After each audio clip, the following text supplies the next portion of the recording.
Everybody get enough rest? We ready for this? Yeah, we should probably get moving. Agreed. Can't stand around waiting all day. Our task is relatively straightforward. We need only descend down to Rena, defeat the Great Spirit, and restore stability to both worlds. We're fighting for a new future for both Dana and Rena. Right. We've come this far. We will save our worlds. That's a promise. Then let's go, everybody. We've got one last wall to tear down.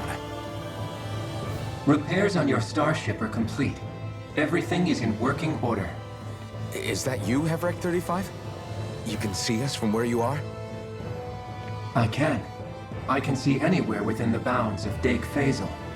Sounds like someone's a peeping Tom. Maybe we should give Hevrect 35 a break. It has been stuck in this tiny facility for a very, very long time. I have unlocked all functions on your starship. You can now make use of its warp drive. Warp drive? Wait, you mean like what the Red Women used on us? What brought us here? It's possible that the Red Women may have found a way to activate it on the starship. They are Helganquil, after all. Using the warp drive, you should be able to breach Rena's atmosphere without being detected. Wait, should? You'll need to be careful. Due to the force field surrounding Rena, the ship will be unable to go any further than the surface of the planet. So, once we reach the shell, it appears we'll have to infiltrate the core by foot. Understood. We gotta go all the way down just walking? Will all the Helganquil go back to normal once we defeat the Great Spirit? I have a strange feeling we're going to have to fight them before this is all over. The extinction of my people is inevitable at this stage. As such, it would be illogical to risk the success of the mission in a vain attempt to save my kind. We understand. Can't that thing lighten up a bit? Everything it says seems to be about what's illogical. Well, come on, Doe. Hold up, did you just... You heard the lady. Get going. I have one last question. What?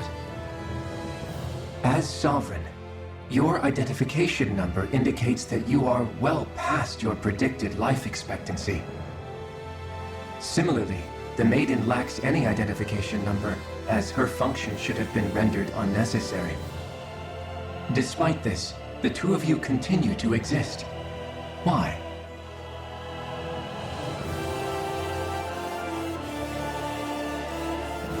We exist because others have entrusted this to us. Over the years, many people have come together and sworn to see this through to the end. You mean it is because of multiple chance interactions? The likelihood of such events is statistically improbable. Why have you two continued to persist under these conditions? It's hard to explain. To be honest, I don't think it's something an observer could understand.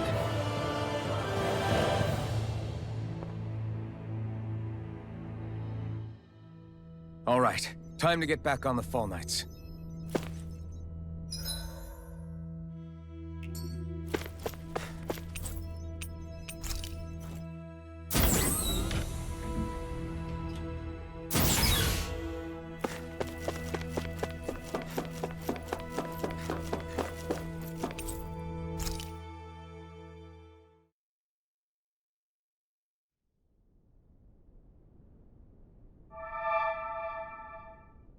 It would appear that our Helganquil host really has fulfilled its end of the bargain.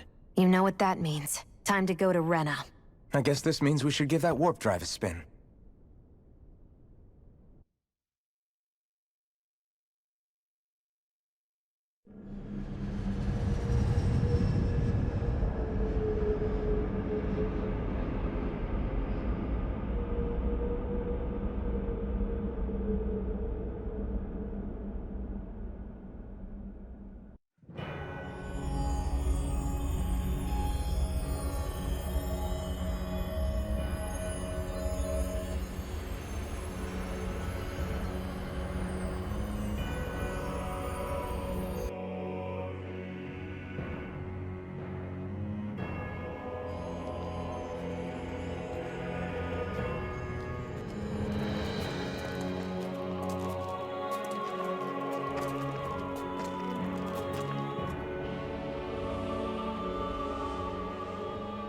There's nothing here. This weird ocean we're surrounded by just stretches out everywhere. Is this really where the Helganquil come from? I don't sense even a trace of astral energy. This world is dead. Then this must be the Hollowing. You mean to tell me this whole world, the entire ocean is that stuff? And it's covering everything. The entire planet. This is what the Great Spirit does. After it depleted this planet of every last speck of astral energy, it went after Dana. So arresting. This world of doom. Back in its day, Rena was probably just as vibrant as Dana is. But after being robbed of its astral energy for so long, those days are gone and past. This is all that will remain. So the Great Spirit took everything. It stole energy not just from living beings, but the land, the sea, everything. And it bound the Helganquil in servitude until their whole world was nothing but this. And by the looks of it, that's how it remains to this day. A world of death and emptiness. With nothing left here to consume, the Great Spirit turned its sights on Dana, looking for another host. You're saying if we don't stop it, this is what Dana's going to look like? We can be sure that even these few remaining remnants of Renan life will not be spared in the end. If the oblivion and darkness both Shion and Naori saw comes to pass, nothing will survive. It looks like we can climb down from there. Let's take a look.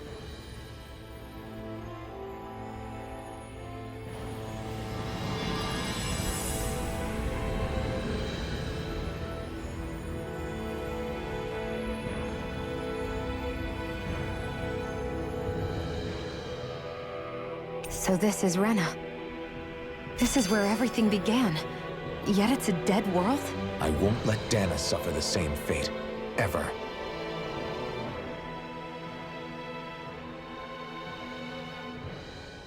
A hollowed ocean as far as the eye can see. What do you think would happen if we fell in? What do you mean, what would happen? You'd drown, wouldn't you? Come to think of it, I don't believe I've heard of someone ever trying. Perhaps you'd like the glory of being the first? Nah, I'll pass. This is essentially a world-sized Renan graveyard. Are you proposing to disturb the dead slumber just to satisfy your curiosity, Law? No, because I said I passed. Taking an interest is understandable, but let's not forget where we are. This place deserves our respect. Looks like we're not going to be hearing the end of this one for a while. You'd think I was already snorkeling in it or something. So the idea is to seal the Great Spirit inside the Renas Alma using the Sovereign and Maiden's power. But just how do we do that exactly? I'm guessing it won't be as easy as holding a spirit channeling ceremony at our leisure. I already had wielded astral energy once 3 centuries ago. As for suppressing her thorns, Shion's had a lifetime's experience. The problem isn't just our enemy's strength. It's that it's sentient, too. And you can bet anything you like it's not going to just sit back and let us destroy it. In other words, we need to find some way to weaken it in advance. The Great Spirit, that is. Back when Shion's thorns flew out of control, we were able to deal with them directly. If this is their host, they should be even more corporeal here. If that's the case, it should make them easier to attack at least. And if we can manage to divert enough energy away from the spirit's core, even temporarily, We might just be able to weaken it enough to steal the Renas Alma, which we can then use to seal it away forever. It won't be easy, but it's our only shot.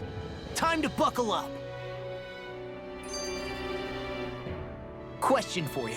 Let's say, knock on wood, everything turns out for the best. What'll the world be like? Is that what you're asking? Yeah, I mean, at the end of this, do you really think everything will be that different? A lot will have to change, that's for sure. The world will have to adjust to so much. My only worry is if those changes turn out to be merely skin deep. What do you mean? It's well and good putting an end to Renan rule. But if it just turns the tables, it's all for naught. That's true. Just as bad if the Dahnans started pressing their own. Renans, Dahnans, astral art users, mages. The world is full of labels used to divide and separate people. If only we could see differences like that for what they are. No different as someone having a musical talent or being good with their hands. Not differences so much as characteristics. It will take someone in power to set an example. But with time, people will follow. And then, perhaps one day... There will no longer be any need for the example. It will have become second nature. That's where we come in. We can set the example. Imagine it. A world where magic and astral arts are used to help people. Where that's the norm rather than the exception. Yeah, you're right, Rinwell. Why wait for somebody else? We can show them ourselves.